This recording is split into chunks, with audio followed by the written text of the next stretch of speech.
In 2012, the Viper made its long-awaited return to endurance racing with the American Le Mans Series. It was the culmination of a journey that began in 2011 when a team of engineers were brought together and given the task to develop, test, and produce the first GTS-R in more than 10 years. To accomplish this, SRT partnered with Riley Technologies, an engineering and race car production facility in Charlotte that specializes in building some of the most durable and competitive vehicles of the 21st century. What Riley Technologies brings to the GTS-R program is just a depth of experience. So therefore, we put everything we can into making this program successful, along with everything that SRT is doing to make it successful. So we're running the engine as if we're running on the track. It's going through upshifts, downshifts, hitting the apron, the lifts, everything that you would see on the track. We go above and beyond to make sure that we're covering all of our bases. But that means we put the extra effort in on getting the cars to the racetrack, the prep work, the design work. They just never stop. Road testing began on the tracks at Mid-Ohio and VIR.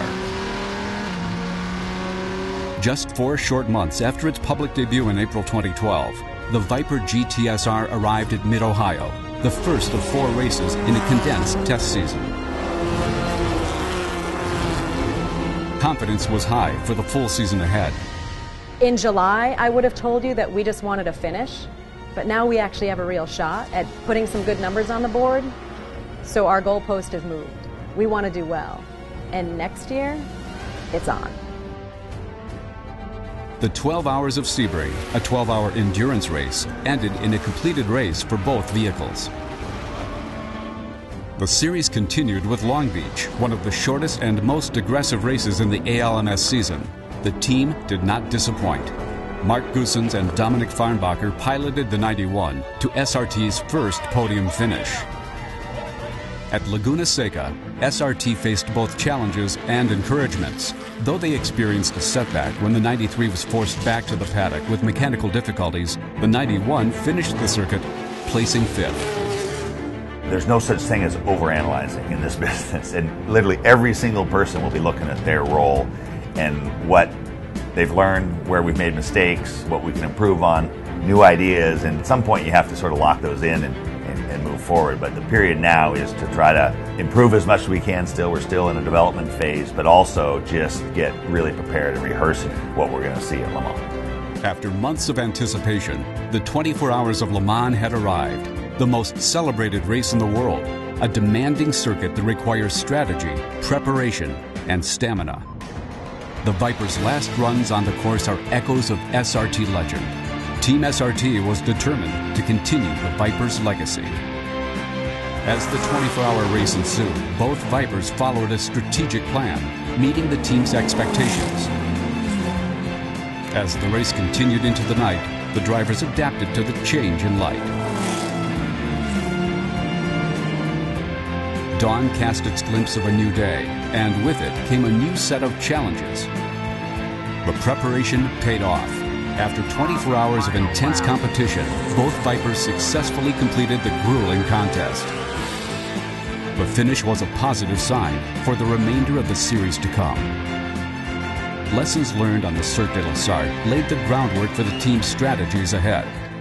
Mechanically, the car was good. Handling-wise, the car was good. A little more top speed, we would have been right there. So, you know what?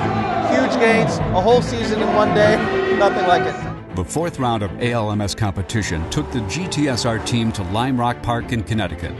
The 93 scored a top 5 finish, while the 91 encountered power steering problems, ending its run early. 2 weeks later, the team arrived at Mosport for SRT's 5th race of the season.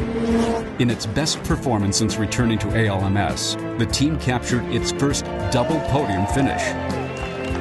After the impressive finish in Canada, the team was more than ready for the track at Road America, earning pole position during qualifying.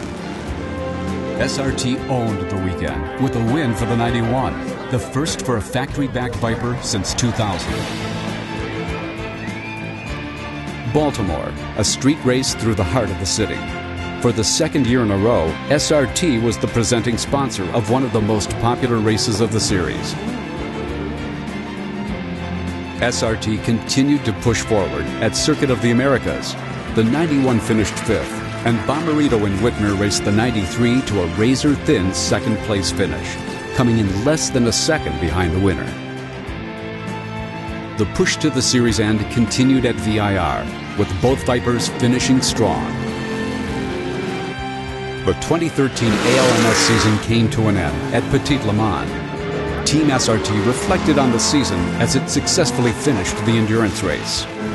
It's been a really special year for me. We've had our ups and downs, but the cars have come such a long ways from this first race at Sebring till now sitting here at Petit Le Mans. We've won a race, pole positions, fighting up front pretty much week in, week out.